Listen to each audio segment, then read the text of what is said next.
सावधान। इडमो अर्हन्ताडम्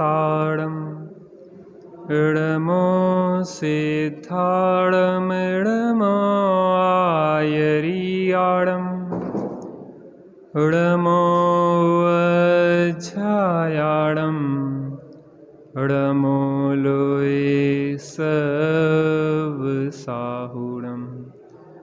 मंगलम भगवान वीरो मंगलम गौतमो गणी मंगलम कुंद कुंदाद्यो जैन धर्मोस्तु मंगलम।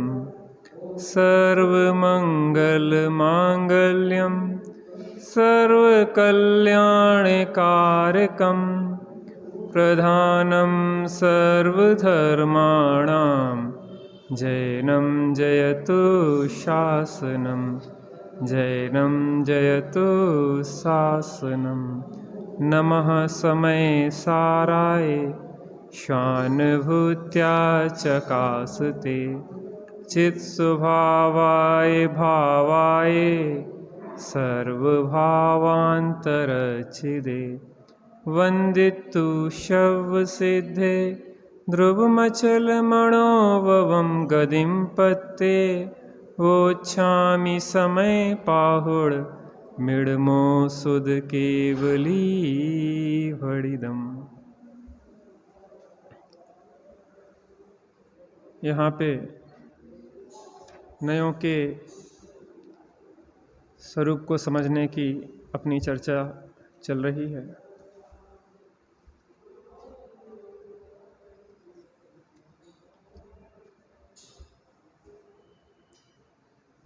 यहाँ पे एक गाथा है, माल्य धवल द्वारा लिखित पतली पुस्तक में 14 नंबर पेज है और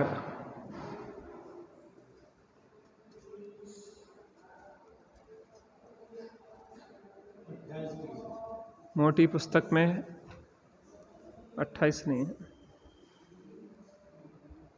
22 नंबर पेज।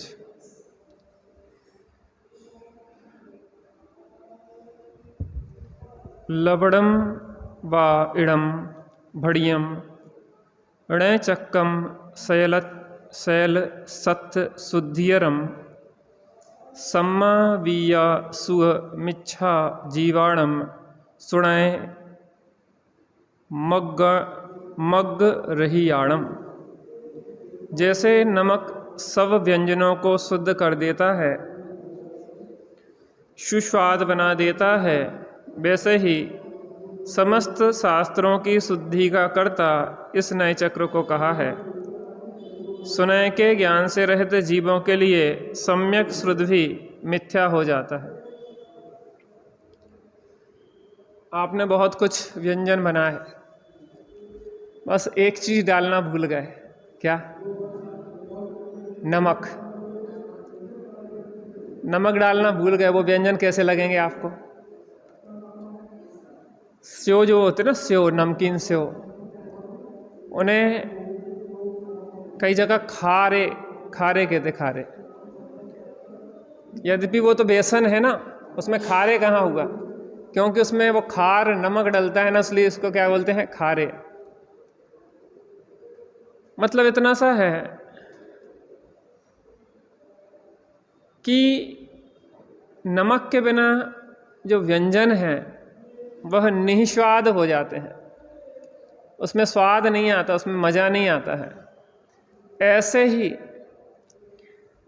जिनागम में से नयों को हटा दिया जाए।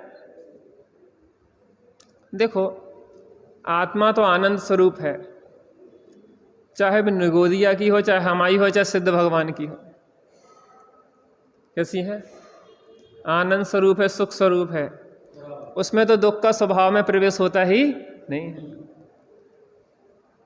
तो स्वभाव से सुख स्वभावी होने से सुख नहीं मिलता। क्या? खान में पड़ा हुआ सोना भी सोना ही है कि कुछ और है? लेकिन खान में पड़े हुए सोने की कीमत नहीं होती। कीमत माने जब उसकी पर्याय में शुद्धि हो जाती है तभी वह आभूषण आदि बना के पहनने लायक होता है। तो स्वभाव तो है कीमती, लेकिन उस कीमती स्वभाव की कीमत तब समझ में आती है जब वो पर्याय में प्रकट हो जाता है। स्वभाव से हम सुख स्वभावी हैं, निगोदिया भी सुख स्वभावी है, लेकिन पर्याय में अनंत दुख को भोग रहा है। हर जीव स्वभाव से कैसा है? सुख स्वभावी है। दुख स्वभावी कौन है? लेकिन वो फिर दुखी क्यों है? बस कमी इतनी सी है कि वो अपने सुख स्वभाव को भूला हुआ है। भूल आपको भ्रमत वादी। ऐसे ही वस्तु अनंत धर्मात्मक है, अनंत गुणात्मक है, अनंत शक्तियों का पिंड है, लेकिन चूंकि हमें उस वस्तु की खबर नहीं है ना।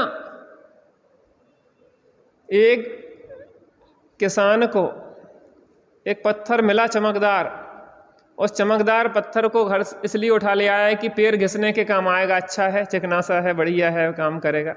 तो उससे क्या करेंगे? पैर घिसेंगे।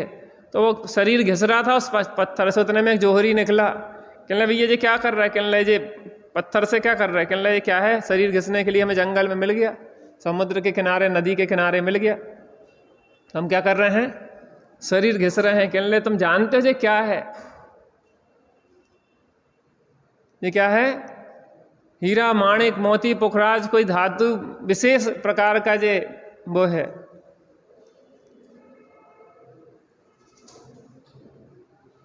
अब तुम शरीर क्यों घिस रहे हो? क्योंकि तुम्हें उसकी कीमत नहीं पता है। ऐसे ही हम हैं तो सुख स्वभावी, लेकिन सुख स्वभाव जो है हमारा, उसकी हमें कीमत नहीं पता, इसलिए अपने सुख स्वभावी आत्मा को भूल के हम पर्याय में दुखी हो रहे हैं। तो यहाँ कह रहे हैं कि समस्त शास्त्रों की शुद्धि का कर्ता इस नए चक्र को कहा है। सुनय के ज्ञान रहित जीवों के लिए सम्यक श्रुत भी मिथ्या हो जाता है। समस्त शास्त्रों की शुद्धि का कर्ता कौन है? यह नए, सम्यक नए। शास्त्रों में तो आचार्यों ने जो लिखा है वो यथार्थ वस्तु का स्वरूप लिखा है, लेकिन मैं ये पूछ रहा हूं कि जो आभास खड़े होते हैं, निश्चयाभास, व्यवहाराभास, उभयाभास, अनुभयाभास आदि जो आभास खड़े होते हैं, वो स्वाध्याय करने वालों के खड़े होते हैं कि स्वाध्याय ना करने वालों के खड़े होते हैं? क्या कहा?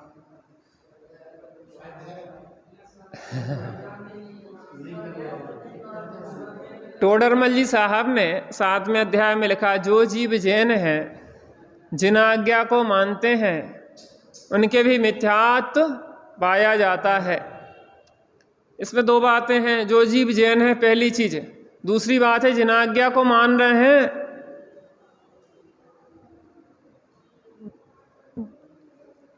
जैन हैं। किनका वर्णन कर रहे हैं 7वें अधिकार में? जो जीव जैन हैं। किसको मानते हैं?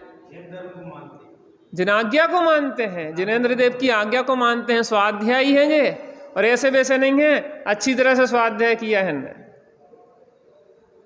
ऊपर ऊपर वाले भी नहीं है, अच्छी गहराई से पढ़ते हैं। लेकिन ऐसे पढ़ने वाले भी निश्चयाभास, व्यवहाराभास, उभयाभास और अनुभयाभास के शिकार हो जाते हैं। उसका कारण यह है कि जिनेंद्र परमात्मा ने कि जो जिनवाणी है उसमें जिस विविक्षा से जो कथन लिखा हुआ है, उसको वहां ना लगा के अन्य विविक्षा को लगाते हैं, इसलिए गड़बड़ हो जाती है। तो यहां पे जो बात कह रहे हैं कि समस्त शास्त्रों की शुद्धि का कर्ता इस नए चक्र को जानो। शास्त्र जो है, शास्त्र गलत नहीं है। क्या कहा? शास्त्र जो है वो शास्त्र गलत नहीं है, शास्त्रों को लिखने वाले गलत नहीं है। लेकिन शास्त्रों के अभिप्राय को न समझ पाने के कारण, वहां किस अभिप्राय से कौन सा कथन किया गया है, उस अभिप्राय को न समझ पाने के कारण व्यक्ति भ्रम पैदा कर लेता है। किसको पैदा कर लेता है? भ्रम पैदा कर लेता है। तो वो भ्रम जो है वो काय में है? व्यक्ति की दृष्टि में। काय में है? समस्त शास्त्रों की शुद्धि को करने वाला कौन है? सम्यक नय। तो समस्त शास्त्र तो शुद्ध हैं। जिनेन्द्र वीतरागी सर्वज्ञ परमात्मा के द्वारा कहे हुए क्या जो शास्त्र हैं लिखे गए हैं वो झूठे हैं कि सच्चे हैं? सच्चे हैं। लेकिन फिर व्यक्ति भ्रम में क्यों पड़ रहा है? क्योंकि उसको सम्यक नयों का ज्ञान नहीं, आंखें नहीं हैं। अरे प्रकृति की इतनी सुंदर हरियाली है, चारों ओर बरसात के कारण हरी भरी प्रकृति एकदम नाच रही है, झूम रही है, लेकिन अंधे को सावन में क्या रस? क्या कहा? अभी कौन सा चल रहा है? सावन। चारों प्रकृति कैसी दिखाई दे रही है? बिल्कुल हरी भरी बढ़िया। एक इंद्री भी प्रफुल्लित है, उनका भी अभी साता का उदय चल रहा है। आज सोचो गर्मियों के समय में सूख जाते हैं तो वो कैसा उदय चल रहा है? असाता का उदय चल रहा है। अभी क्या चल रहा है? बढ़िया हरे भरे झूमते झामते, अरे पानी की अच्छी चल रहा है। और ऐसी लहलहाती हुई प्रकृति को जिसके पास आंखें नहीं है, उस आंखों विहीन व्यक्ति के लिए उस प्रकृति का क्या आनंद? ऐसे ही जिनागम में अपूर्व अर्थ भरे हुए हैं, वस्तु स्वभाव का अपूर्व ज्ञान कराया गया है, लेकिन नए ज्ञान से रहित जीव के लिए वो वास्तव में अपूर्वता भाषित नहीं होती। जिसने पहले से नमक की डली दबा रखी है उस चींटी के लिए मिठाई का कितना ही सेवन करे, उसको उस मिठाई का सच्चा स्वाद आने वाला नहीं है। जिसने मिथ्यात्व की डली दबा रखी है, जिसने कुनय की डली दबा रखी है, उस मिथ्या नयवादी के लिए वास्तव में जिन सूत्र भी कैसे हो जाते हैं? मिथ्या हो जाते हैं। क्यों हो जाते हैं? सुनय के ज्ञान रहे जीवों के लिए सम्यक श्रुत भी क्या होता है? मिथ्या हो जाता है। पतली पुस्तक में 14 नंबर पेज, मोटी पुस्तक में 22 नंबर पेज, नीचे का पैराग्राफ है, सबसे नीचे। छोटी पतली किताब, मोटी में 22, पतली में 14, सबसे नीचे। फिर से एक बार मैं पढ़ देता हूं, फिर यहां पे आते हैं अपन। जैसे नमक सब व्यंजनों को शुद्ध कर देता है, सुस्वाद बना देता है, वैसे ही समस्त शास्त्रों की शुद्धि का कर्ता इस नए चक्र को कहा है। सुनय के ज्ञान रहे जीवों के लिए सम्यक श्रुत भी मिथ्या हो जाता है। आज तक हमारा कल्याण क्यों नहीं हो रहा? आखिर विचार तो करो। क्योंकि हम भगवान की वाणी के यथार्थ स्वरूप को समझने में अनभिज्ञ हैं। उनकी यथार्थ बात को हम समझ नहीं पा रहे हैं। आज अपनी चर्चा सद्भूत व्यवहार नय की होना है। किसकी होना है? अभी तक किसकी हो चुकी है? सद्भूत किसे कहते हैं और असद्भूत किसे कहते हैं? आ माने नहीं, सद माने सत्ता, भूत माने होना।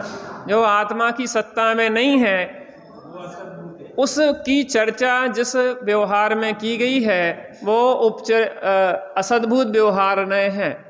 और उसके दो भेद हैं, उपचरित असद्भूत व्यवहार नय और अनुपचरित असद्भूत व्यवहार नय। उपचरित असद्भूत व्यवहार नय में उपचरित माने जो उपचार का कथन है, असद्भूत माने आत्मा की सत्ता में नहीं है, व्यवहार माने जैसा है नहीं वैसा कहा जा रहा है, नय माने होता है ज्ञानी भी ऐसा कहते हैं। स्त्री पुत्र कुटुंब धन मकान तुम्हारे हैं ऐसा जिसमें कहा जा रहा है वो कौन सा है? उपचरित असद्भूत व्यवहार। और जिसमें कह रहे हैं कि ये शरीर तुम्हारा है, कर्मों का बंधन तुम्हें है, वो अनुपचरित असद्भूत व्यवहार नहीं। जैसा उपचार का कथन उसमें है वैसा इसमें कथन नहीं है। ये कथन कैसा है? अनुपचरित है। उसमें दूर का संबंध था स्त्री पुत्र कुटुंब से, शरीर का संबंध निकटस्थ है, कर्मों का संबंध निकटस्थ है।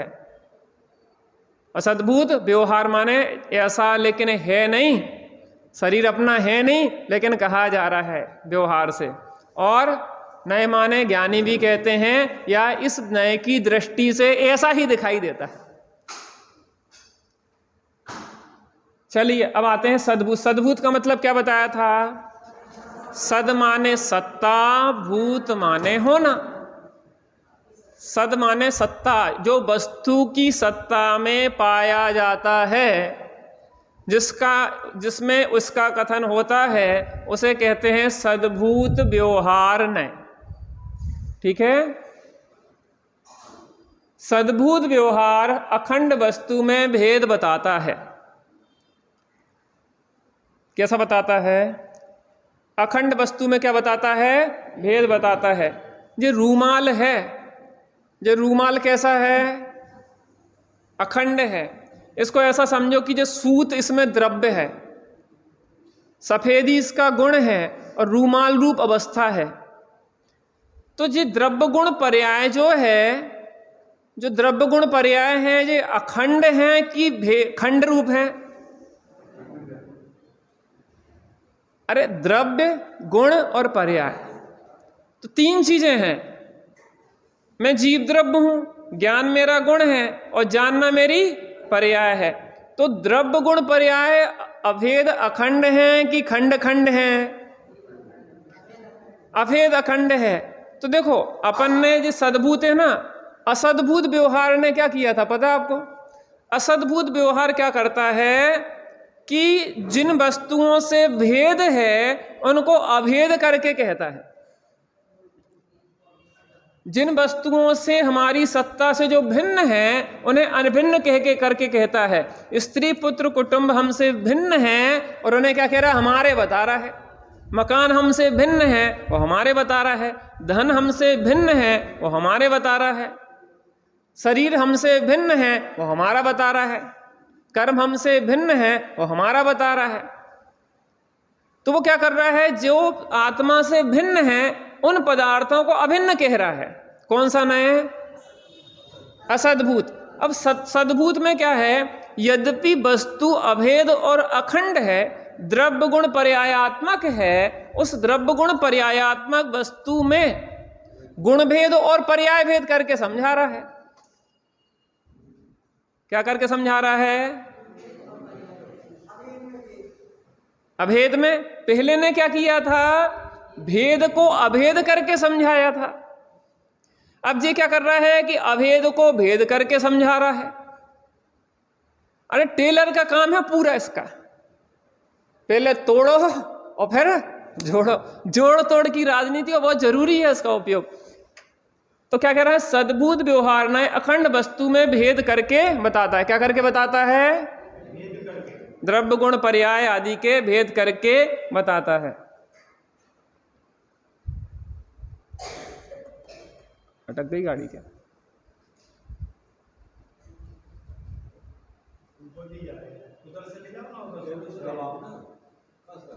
उसी से दबा रहा है जिससे हर बार अब आया, अभी चल नहीं रहा था। यही तो वस्तु स्वतंत्रता है। अब है कौन सा? सद्भूत व्यवहार नए के भेद। कौन से हुए? दो, उपचरित और अनुपचरित। एक बार बोलिए। पहला भेद, दूसरा भेद, दूसरा भेद, पहला भेद। देखो ये तो याद है आपको, क्योंकि अपन असद्भूत में भी ये लगा चुके। इतना तो परिचित विषय है ही ना। उपचरित माने क्या होता है? उपचार का कथन है। अनुपचरित माने होता है उपचार का कथन नहीं है। इतना पक्का हो गया।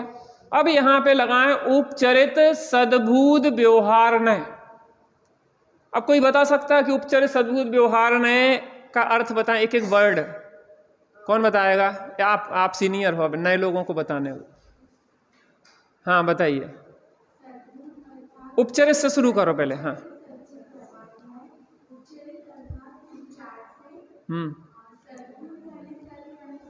बहुत बढ़िया, बहुत बढ़िया।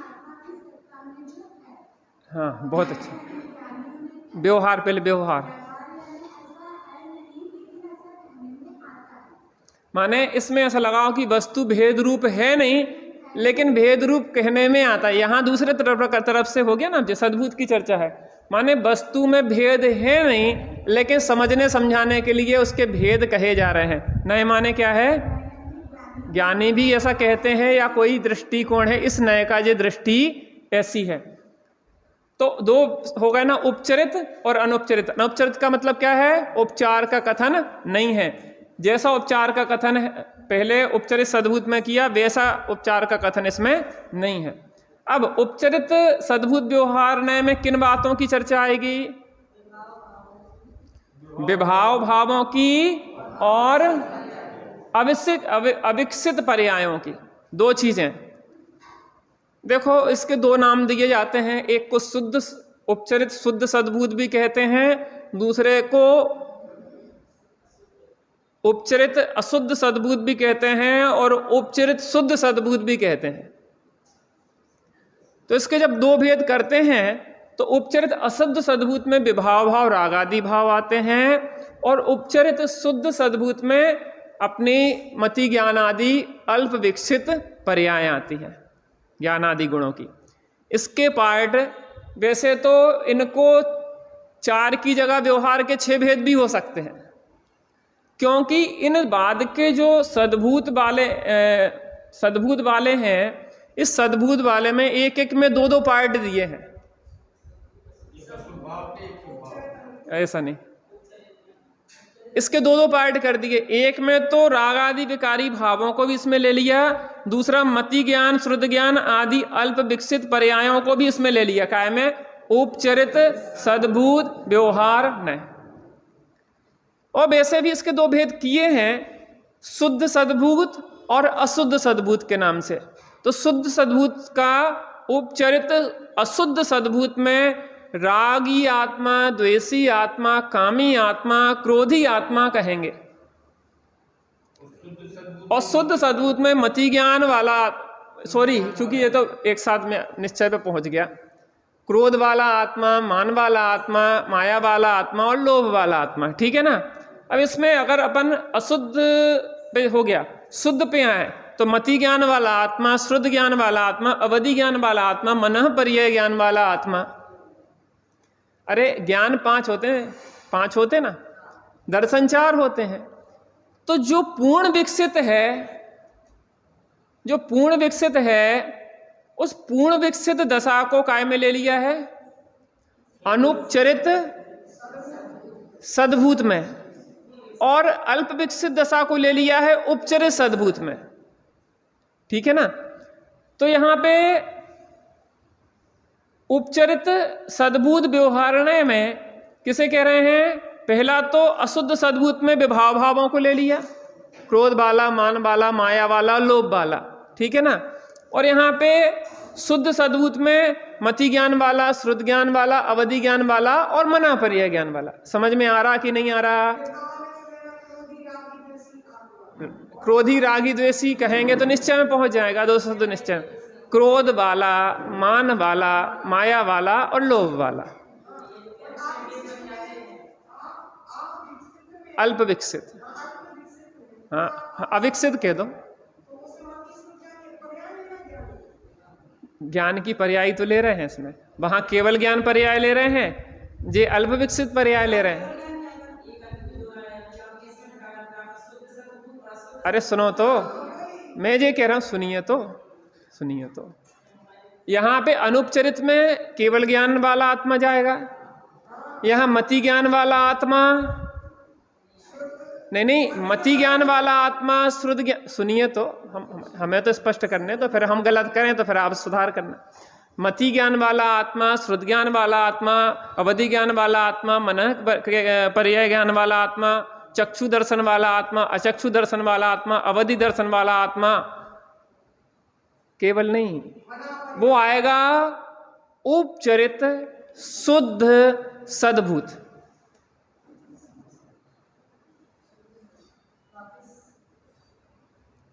ठीक? शुद्ध ही लगता उसमें। ठीक है ना? एक चीज। दूसरी चीज, राग वाला आत्मा, द्वेष वाला आत्मा, काम वाला आत्मा, क्रोध वाला आत्मा, ये आएगा उपचरित अशुद्ध सद्भूत। अभी दूसरे को छोड़ दो, अभी सद्भूत पे ही खड़े रहो, अनुपचरित को छोड़ दो, अभी उपचरित पे ही चलो। उपचरित के दो पार्ट दिख रहे ना आपको लिखे हुए। पहला पार्ट लेंगे अशुद्ध सद्भूत में और दूसरा पार्ट लेंगे शुद्ध सद्भूत में। उपचरित शुद्ध सद्भूत में राग वाला, अशुद्ध सद्भूत में क्या आएगा? राग वाला, द्वेष वाला, काम वाला, क्रोध वाला। काय में आ गया? जो विभाव भाव हैं वो अशुद्ध सद्भूत में ले लिए और जो छायोपशमिक भाव हैं वो काय में ले लिए? शुद्ध सद्भूत में ले लिए।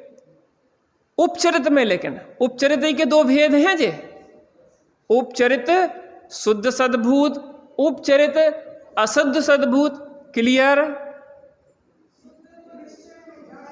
अरे माता, अभी मैं परम भाव प्रकाशक नए चक्र में से पढ़ा दूंगा आपको, ठीक है ना। इसमें इस पर ऐसे भेद किए हैं। शुद्ध सद्भूत का मतलब होता है जे आपके स्वाभाविक पर्याय हैं। मति ज्ञान, श्रुत ज्ञान कोई आपके ज्ञान के स्वाभाविक परिणमन है जे, जो कोई विकृत परिणमन नहीं है जे।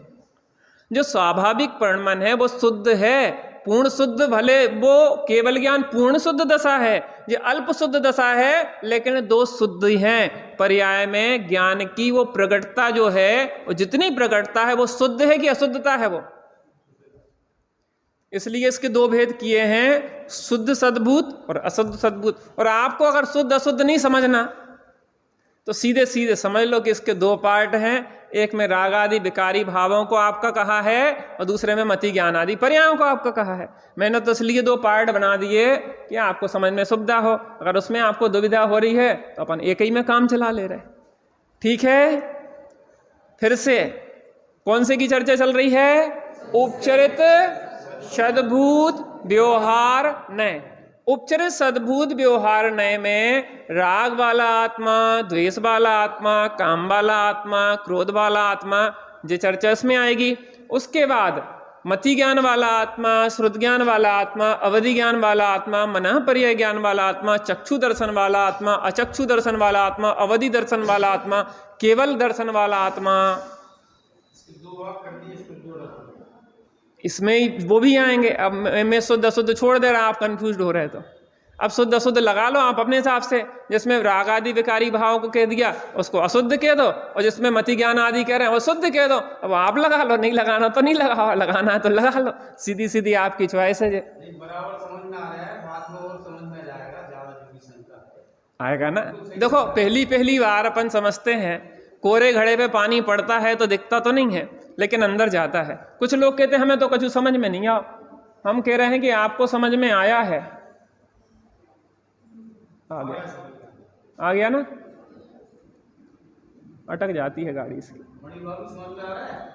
मणि भाभी तो समझी है। ठीक है, इतना समझ में आ गया। अब अनुपचरित में आ जाओ। अनुपचरित में के भी दो पार्ट हैं। अनुपचरित के भी दो पार्ट हैं। अटक क्यों जाती है गाड़ी। अनुपचरित के भी दो पार्ट हैं। कौन कौन से? एक में विकसित पर्याय और दूसरा गुण भेद। काय का है? विकसित पर्याय और गुण भेद। विकसित पर्याय माने अपन ने 5 ज्ञानों में से 4 ज्ञान तो ले लिए थे काय में?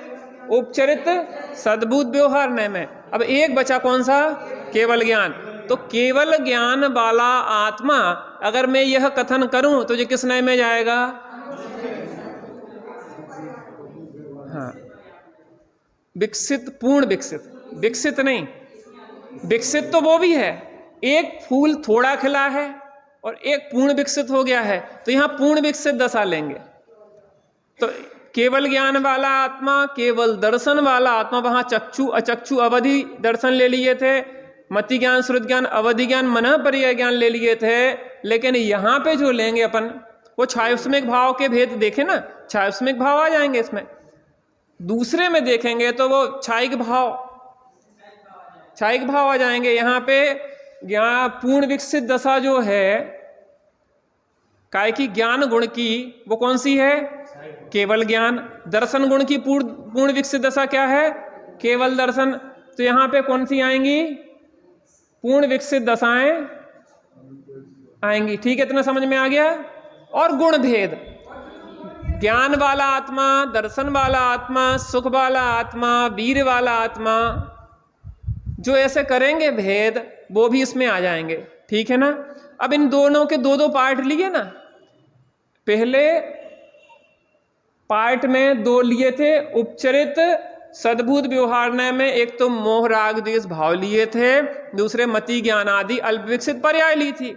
इस दूसरे में भी दो भाग किए, एक में केवल ज्ञान आदि पूर्ण विकसित पर्याय ले ली, दूसरे ज्ञान दर्शन आदि गुण भेद को इसमें ले लिया। इतना सरल है ना, इसमें क्या कठिन है? किसी को समझ में नहीं आया क्या? इतना सरल है, इसमें क्या दिक्कत है? आ गया ना। इसमें भी बहुत खुलासा होगा, आप बढ़ते जाएं बस, इसमें और डिटेल बहुत है। उपचरित सद्भूत व्यवहारण्य अल्प विकसित पर्यायों के भेद कर उन्हें जीव का कहता है। देखो, व्यवहार भेद सो व्यवहार। अब यहां क्या लगेगा व्यवहार में? भेद सो व्यवहार और अभेद सो निश्चय। क्या लगेगा सूत्र यहां पे? भेद सो व्यवहार और अभेद सो निश्चय।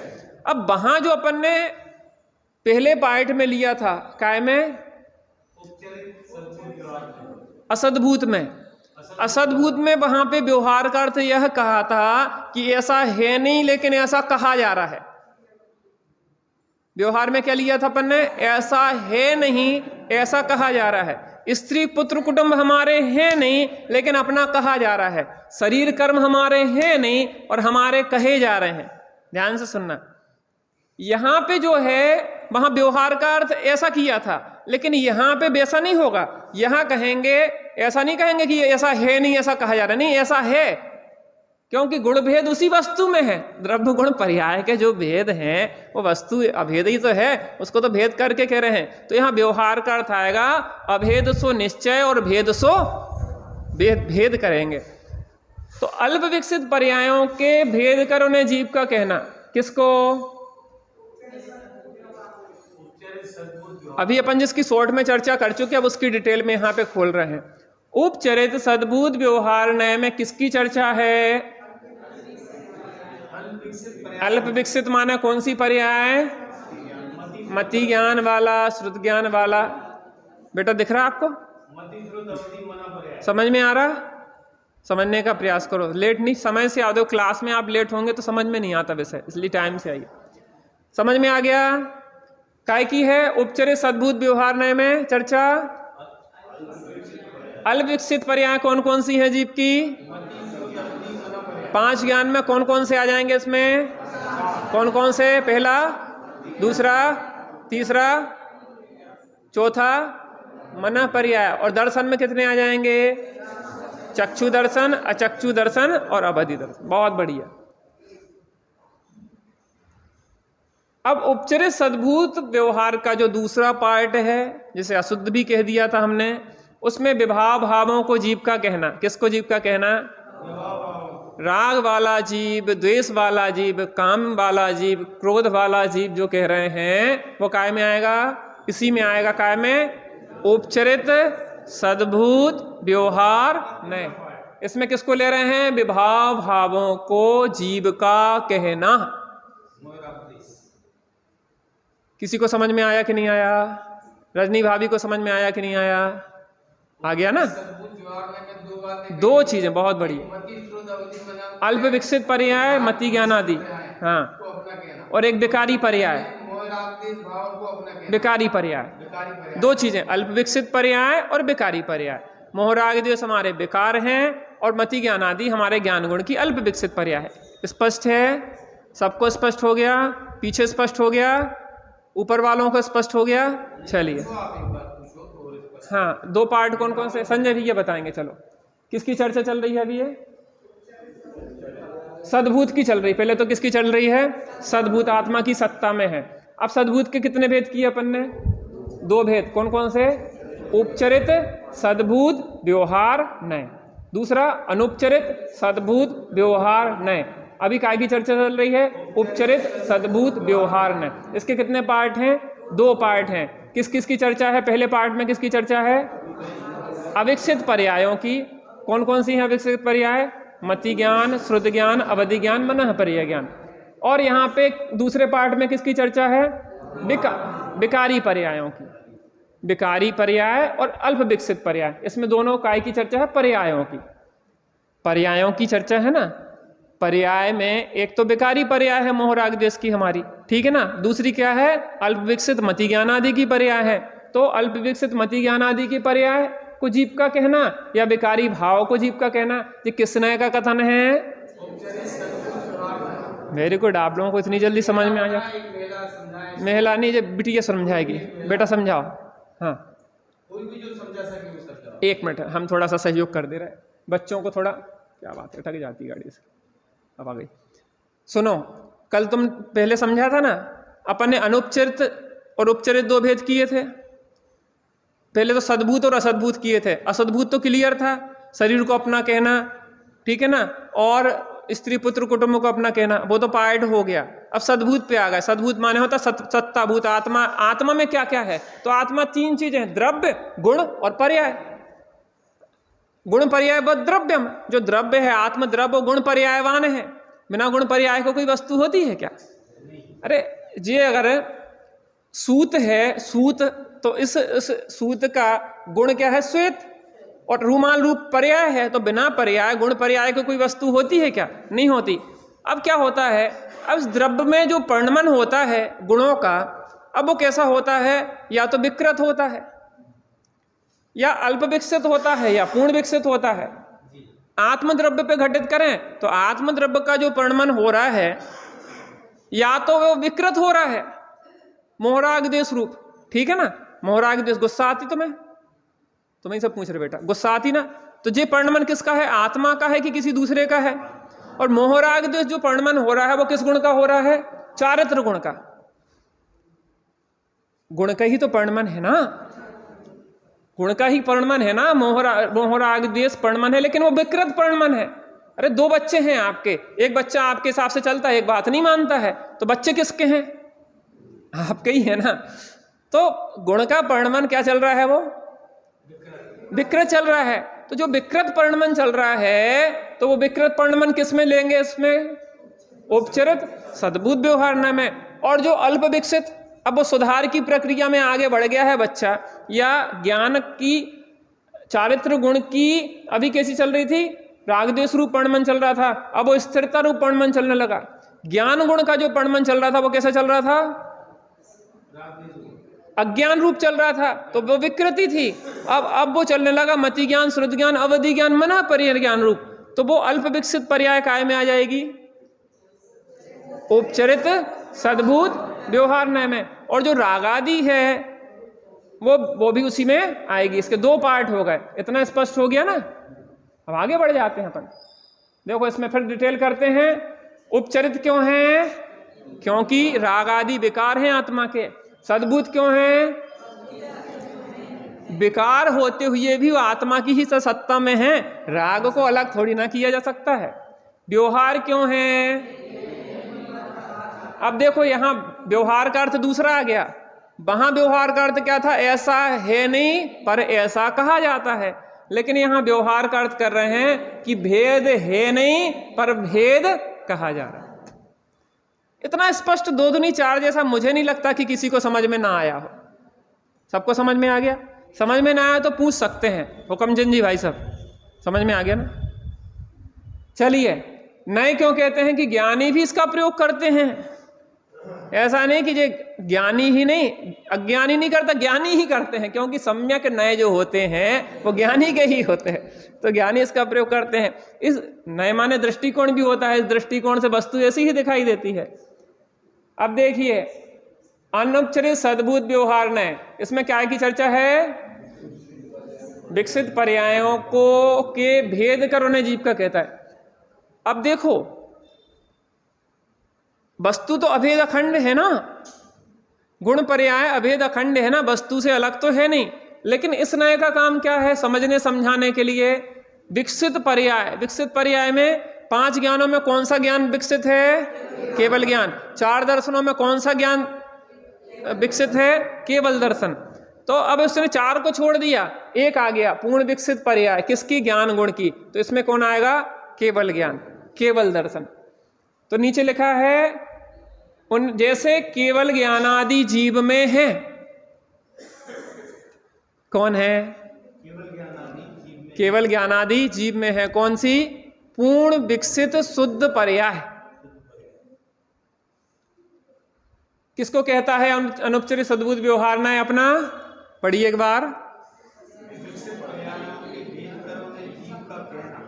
अब देखना है तो अभेद मैं जो पूछूं, जो सूत द्रव्य है, सफेद गुण है, रूमाल पर्याय है, तो ये तीन चीजें अलग हैं, लेकिन मैं कैसे समझा रहा हूं? भेद करके। यद्यपि इसमें वस्तु भेद नहीं है, लेकिन कथन भेद है ना। अरे समझने समझाने के लिए तो ऐसी व्यवस्था होगी ना। आप कपड़ा लेने गए तो भैया कौन सा है, टेरिकॉट है कि कॉटन है, तो वो कहे कॉटन द्रव्य है।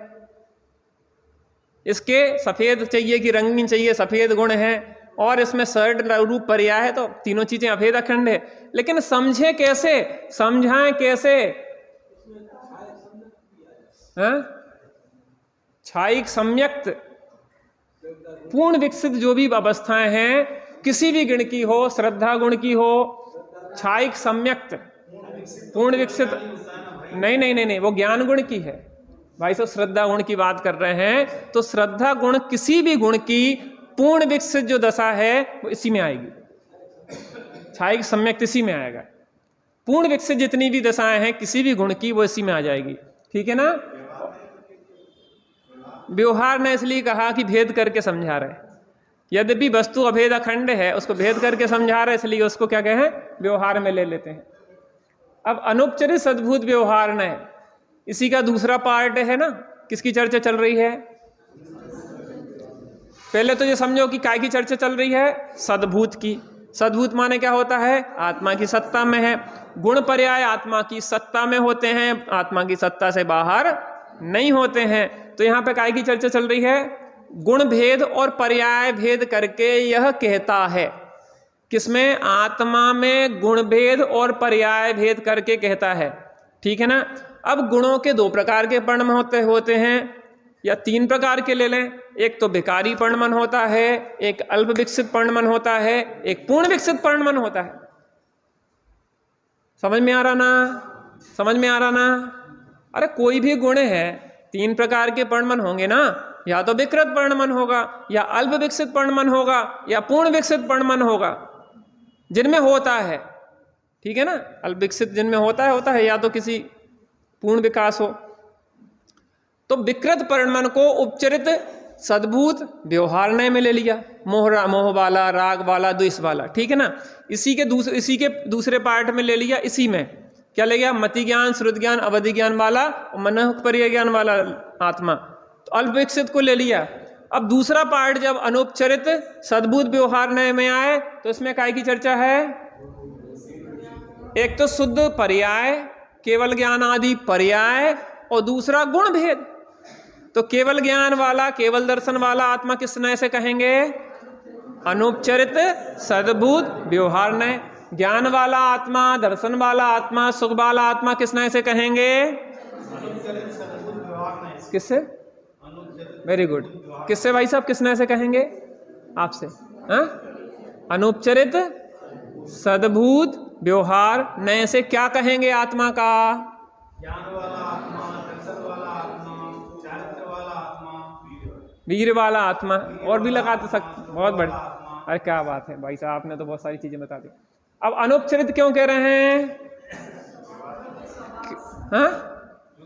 अनुपचरित क्यों कह रहे हैं? इधर देखो ना, चश्मा नहीं लिया है तुम? क्योंकि ये स्वभाव है, इसलिए अनुपचरित है। सद्भूत क्यों है? क्योंकि वस्तु के अस्तित्व में है। व्यवहार क्यों है?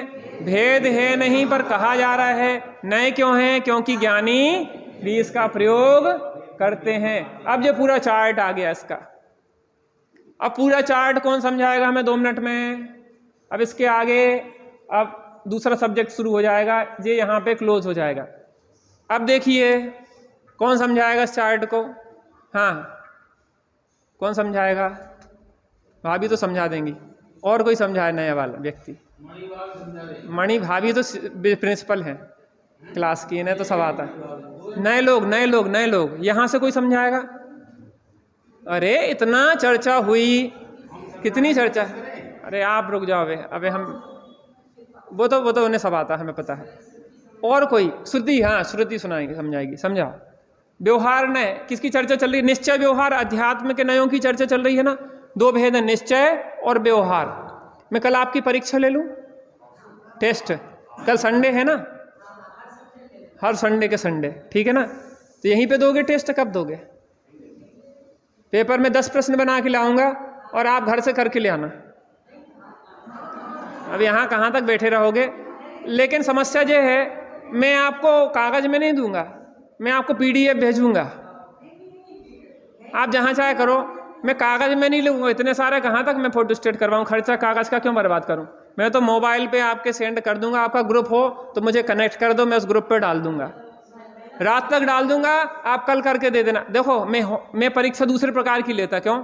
आप घर से नकल करके ले आओ, आप अपनी बुद्धि से उल्टा सीधा लिख दोगे, आपको समझ में नहीं आएगा। आप खूब पढ़ोगे 10 बार तब लिखोगे।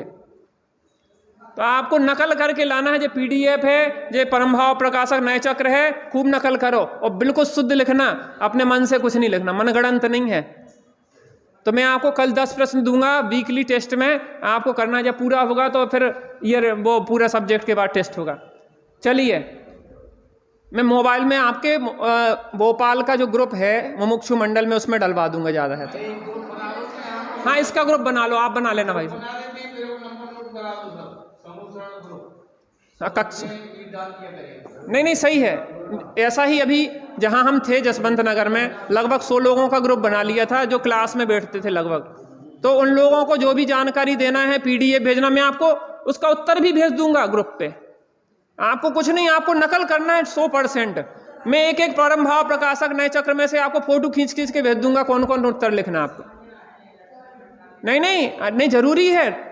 आप जब लिखते हैं तब 4 बार देखने के बाद लिखते हैं, तो वो दिमाग में बैठता है। इसलिए आपको, आप ग्रुप बना के मुझे कनेक्ट कर देना और उसके बाद अपन कर देंगे। एक बार फटाफट आप कौन स्पष्ट कर रहा है? हाँ,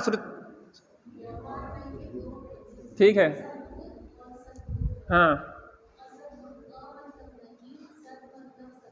भूत माने होना, उपचार का कथन है। हाँ, अनुपचरित में ठीक है, ठीक, बहुत बढ़िया, बहुत ठीक है। ज़्यादा डिटेल नहीं इसमें, किसको लेंगे? शरीर अपना कहना और कर्म को, कर्म भी क्लोज है, एक क्षेत्र आप गए हैं। सेकंड में सद्भूत में, ठीक है, छोड़ो, उसमें क्या नकल करना, वो तो याद है। हाँ, सत्ता भूत माने होना, इसमें क्या क्या लेंगे? बहुत बढ़िया, बहुत अच्छा। आप आगे आप बताओ। हाँ, अल्पविकसित में क्या लेंगे? बहुत अच्छा। विवाह पर्याय में क्या लेंगे? आप बताएंगे। आपकी बहू नहीं आई आज? ऐसा थोड़ी ना होता, कोई बात नहीं। कल पानी बरस रहा था, आज पेरेंट्स की मीटिंग है, कुछ ना कुछ तो चलता ही रहेगा संसार में। चलिए, हाँ, क्रोध वाला, मान वाला, माया वाला, लोभ वाला। सेकंड पार्ट, उपचरित सद्भूत व्यवहार नय में क्या है? सॉरी, अनुपचरित में। हाँ, अनुपचरित में क्या है? हाँ, 2 पार्ट हैं इसके, कौन कौन से हैं? हाँ, बीतू बताना क्या है पहला पार्ट? हाँ, पूर्ण विकसित पर्याय माने इसका क्या कथन होगा? केवल ज्ञान वाला आत्मा, केवल दर्शन वाला आत्मा। दूसरा पार्ट कौन बताएगा? रजनी भाभी। दूसरा पार्ट क्या है? भेद, गुण भेद। चलो, हाँ, चलो भैया बताएंगे, कोई बात नहीं। भेद पूर्वक उसी वस्तु का कथन भेद पूर्वक कर दिया। ज्ञान, दर्शन, सुख वाला आत्मा, ये किसमें आ गया है? अनुपचरित। कल मैं जो परीक्षा लूंगा इतना ही विषय रहेगा आपका, लेकिन मैंने पहले जो प्रमाण नय आदि भी पढ़ाए हैं उसको भी आपको आएगा विषय, इसलिए थोड़ा सा जो शुरू से जुड़ा है। मैं अभी जो प्रवचन यहाँ हो रहे हैं उसको भी ग्रुप में डालता हूँ, वो जो अपना चलता है आत्मा के हित के मार्ग, उसमें भी डाल रहा हूँ कंटिन्यू यहाँ के प्रवचन। तो आप अगर आत्मा के हित के मार्ग से जुड़े हैं या जुड़ना चाहते हैं तो जुड़ सकते हैं, या आपके ग्रुप पे, आप इन लोगों के ग्रुप पे सेंड कर देना, कोई महिला मंडल का चलता हो तो उससे जुड़ेंगे। और एक ग्रुप आप बना लो, मैं उस फाइल को आज रात तक उसको सेंड कर दूंगा आपके ग्रुप पे। आप मुझे कनेक्ट कर देना ग्रुप बना के। कॉपी यहाँ रख देते हैं, मोबाइल नंबर लिख दो, अपने नाम और मोबाइल नंबर। भाई साहब ग्रुप बना देंगे। इधर रख देंगे, चलिए। ग्रुप बन जाएगा पूरा। सापेक्ष अमृत जिन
जो स्वाध्याय में नहीं आते वो भी पेपर दे सकते हैं पढ़ के।